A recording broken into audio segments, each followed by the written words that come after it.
Today, I will be sharing with you my clothing system and strategy for long distance hiking. This will be the clothing that I will be carrying on my Appalachian Trail through hike for 2022. And to begin with, before I even show you any of the gear that I will be taking for my clothing system, I want to let you know that I am a big fan of wool. If you're not a big fan of wool, I think you should be a big fan of wool. Number one, it's odor resistance. Number two, it's super breathable. Even in the hot sun and even when it's really cold, it gets the job done. Also, it keeps you warm when you need to be warm, and it keeps you warm even when it's wet.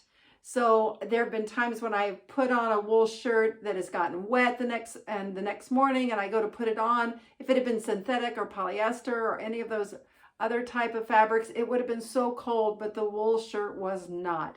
I've worn it in 100-degree temperatures, and I've worn it in the teens in temperatures.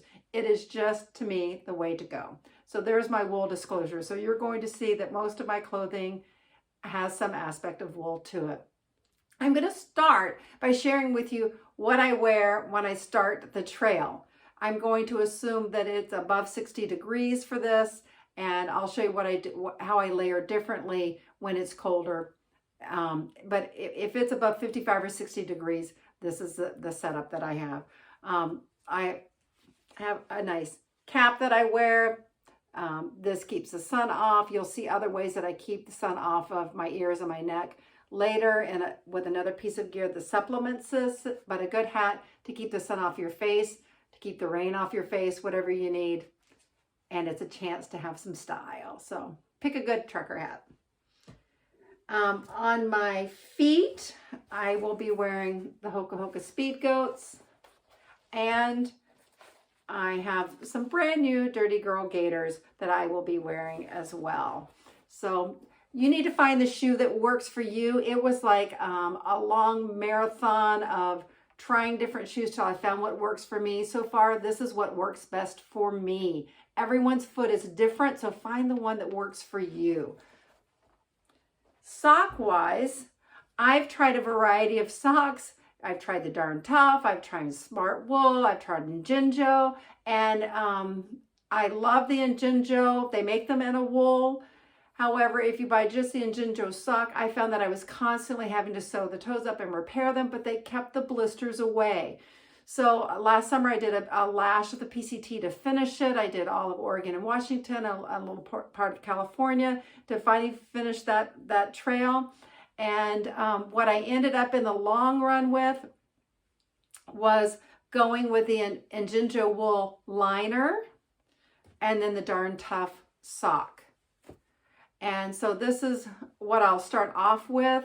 This actually kept the blisters away. My feet were comfortable. The disadvantage of this is you have two pairs of socks that you're taking off at night. And but in the long run, if your feet are happy, the rest of you is happier also. I don't use hiking pants. So I switched to these shorts on the PCT, and I ended up loving them. These are I think it's pronounced Vuori, V-U-O-R-I. I actually got the men's version because they're longer. The women's version are super, super short, so I got with the men's version. They have pockets on either side. They have this small pocket in the front, which I use for two things. One, if it's really bad weather and everything's socked in and it's kind of one of those days where you're embracing the sock, I listen to music, so I'll put one earbud in here and put the other one in because I don't ever want to have two in. I want to be able to hear what's going on around me, and that kind of gets me through the day. But this little pocket is great for carrying maybe like your chapstick or that other earbud or your earbuds if you just want to have them close at hand. And then it also has a back pocket that is zippered as well. And I also found this to be a great spot when I was in town to put my money and my cards when I went in to do shopping and things like that, since you don't have a purse, ladies. So that kind of served as a purse. So these shorts, super breathable, and they dry quickly. And like I said, I got the men's for the longer version of them. For the top, I've worn this scoop neck. This is a scoop neck ibex. I've been wearing the scoop neck ibex, which is wool. The brand name is Ibex, for probably 5 or 6 years now. To me, it's the way to go. It's short sleeve. Like I said, it's the scoop neck version. And I only carry one short sleeve shirt. That's it. One short sleeve shirt.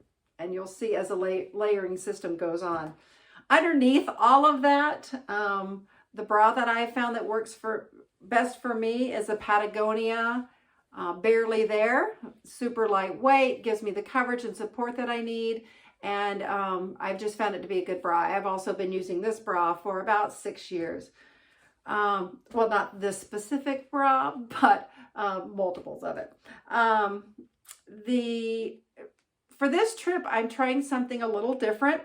And I'm super excited about it. I've always worn wool underwear because of the reasons I listed earlier in the video. And but they've always been like the bikini briefs. I actually found some boxer briefs for this trip. And I'm thinking that when I get to some of those wonderful lakes or creeks and I want to swim, between my bra and the boxer briefs, which will give me plenty of coverage, I can just strip down to these and jump in. Also, if I just want to just cool off, it's just a little more modest, and I think it's going to work for me. So that's what I'll be wearing when I start the trail. If it is cold, because you're thinking you don't have any pants, what are you going to do if it's cold? If it's cold, I do have 2 things that I could layer with that. One of them is a pair of smart wool leggings, which I use these as my sleeping pants for most of the time. And but I have these in 2 weights. So this one is a heavier weight. And then when it gets to the heat of the summer, I will send a lighter weight ahead so I can switch out to that lighter weight. But I always carry these for 2 reasons. One is sleeping pants, and one if I need them to go underneath my shorts to keep my legs warm.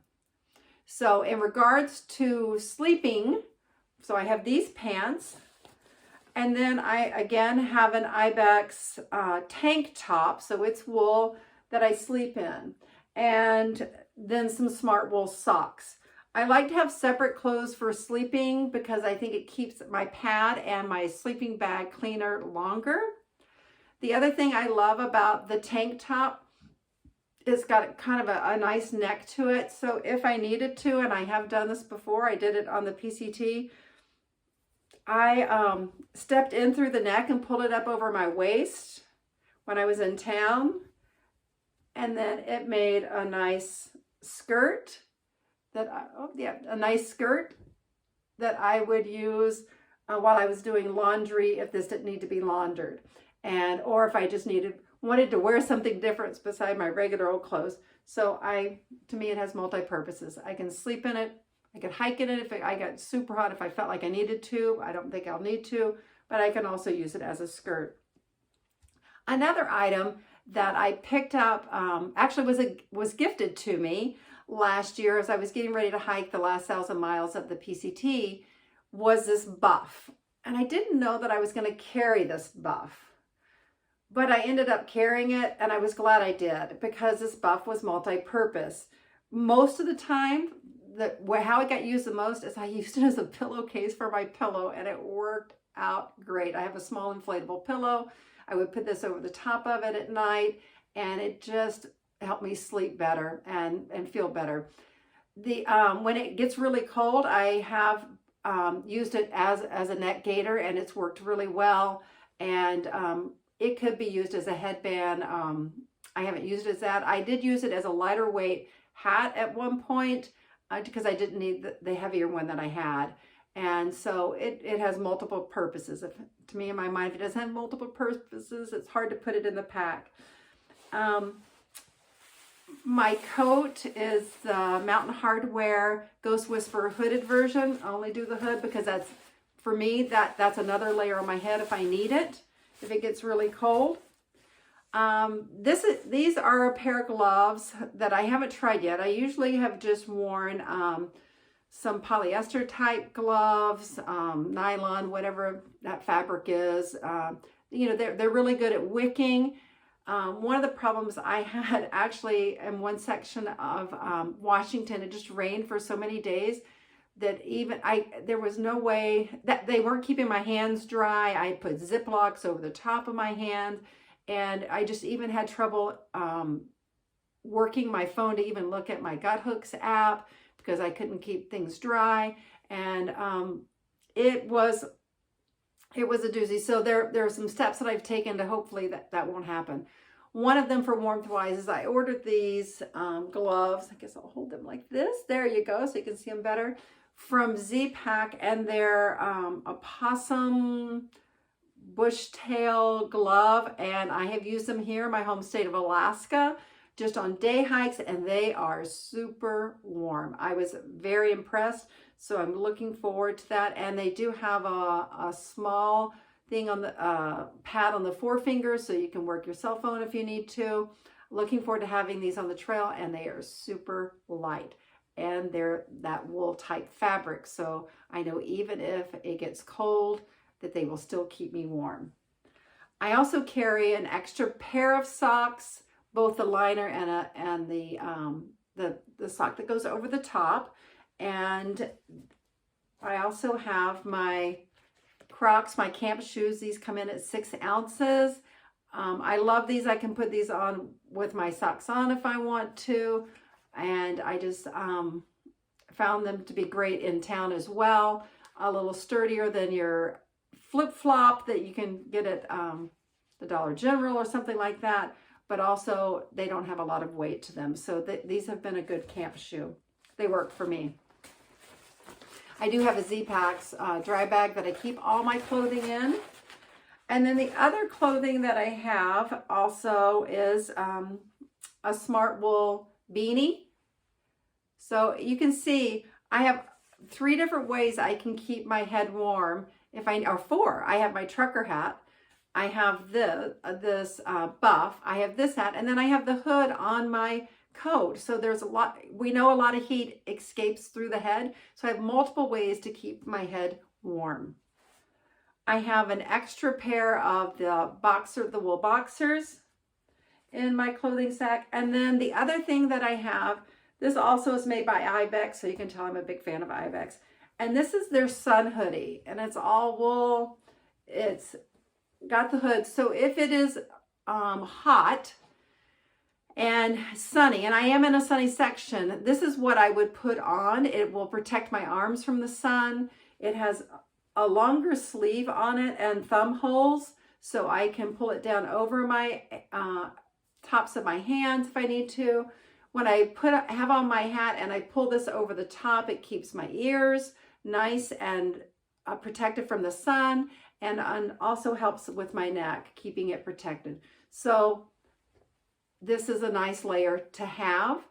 If it's very cold, I layer this along with I'll have on my short sleeve Ibex shirt. I'll put this on the top, and then I will put on my down coat. Keeps me nice and warm. The last thing I wanted to share with you in regards to my clothing is my rain gear. And so I have the Bantamweight Marmot pants that I will be carrying on this trip.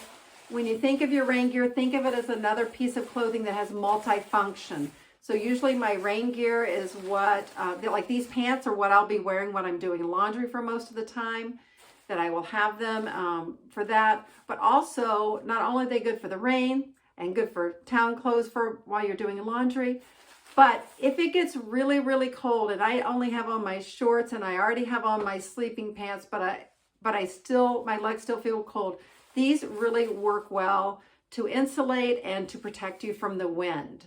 So that's another use for your rain pants. And my raincoat is a Helium Outdoor Research coat. The raincoat is not only good for keeping you dry, but it's also good for keeping you warm.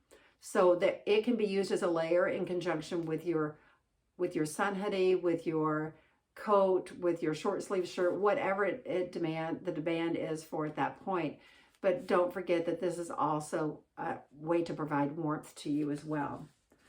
the last thing that I have, and it's new to my gear list this year, are some rain mitts. I got these from Z-Pack, and I'm super excited about these to keep my hands dry. I'll couple that with the mittens that I showed you earlier.